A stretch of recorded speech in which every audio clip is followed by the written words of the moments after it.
While Liberals may see a glimmer of hope in new research from Abacus Data, for most of the year, the party has been trailing Pierre Poilievre and his Conservatives.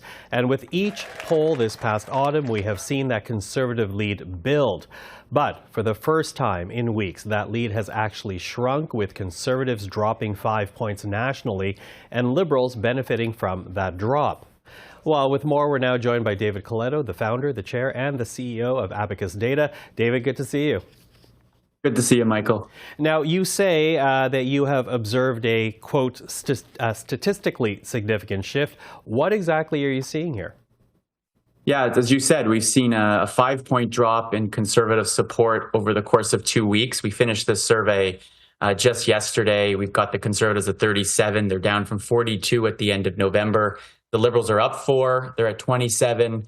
Up from 23, with the New Democrats at 19, unchanged from our last survey. Now, it's still a Conservative lead of 10 points, which is a large lead. But just 2 weeks ago, our last survey had the Conservatives ahead by 19 points, and that was the largest lead we have ever measured for the Conservatives. So certainly something has happened in the last 2 weeks that has caused this big shift, and it's one of the biggest shifts we've seen in a long time over the course of 2 weeks. Okay, so something has happened. Do you know what that is? Is this a response to Liberal housing policies, environmental policies? What's behind this?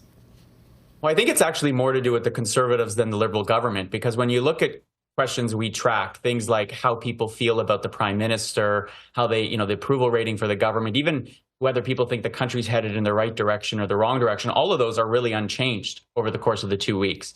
But we have seen a 3-point increase in those who say they have a negative view of Mr. Poilievre, the Conservative leader.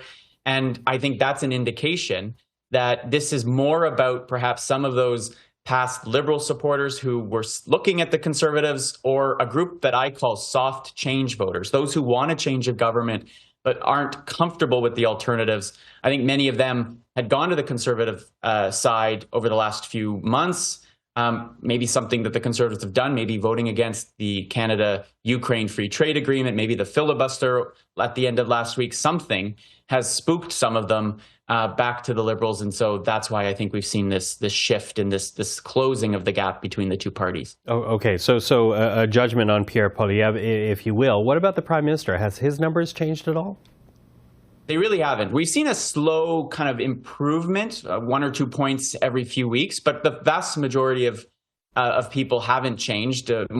Far more say they have a negative view of the Prime Minister than a positive one. So he remains, these numbers are still challenging for the Liberals. They may be feeling a little bit better about where they stand relative to the Conservatives, but those fundamentals about the Prime Minister and about other things haven't really changed all that much. Yeah, his negative numbers, as we're looking at your board right now, his negative numbers still outweighing his positive numbers. So talk to us about the kind of challenges or opportunities that creates then for both Pierre Poilievre and Justin Trudeau.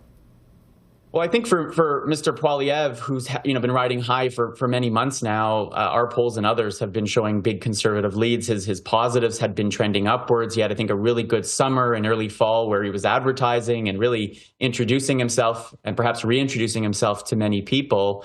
I think it's an indication that that maybe they're getting a little bit cocky, right? And that when they get off of their core message around affordability, around housing, which are the top two issues that most Canadians say they care about, they perhaps could get into a little bit of trouble. So there's something here about staying focused on the things people care about.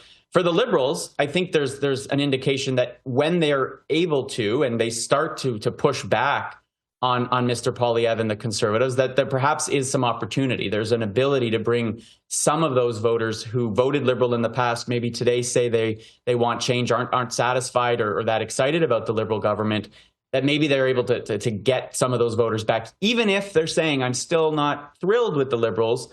Ultimately, I believe that change alone is not sufficient. There's got to feel that there's an alternative that you feel comfortable with. And making that case against Poilievre, you hear the Prime Minister talking about him being reckless and risky. Those are all kinds of language that I think the Liberals are trying to frame Mr. Poilievre around. And perhaps this is just one poll, and we'll have to see whether this trend kind of continues. But if this poll continues to show this kind of deterioration in Conservative support, it's an indicator that it could be working. Mm-hmm.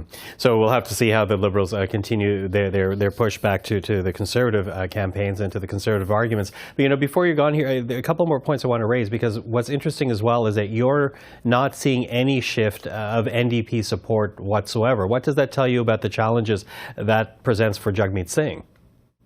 Yeah, it's a great point. I mean, we had noted earlier this year that a lot of past New Democrats, or a sizable portion, were going to the Conservatives, and they were gaining some Liberal supporters, but it was netting out, really, that they weren't seeing much, they weren't benefiting all that much from the decline in the Liberal numbers.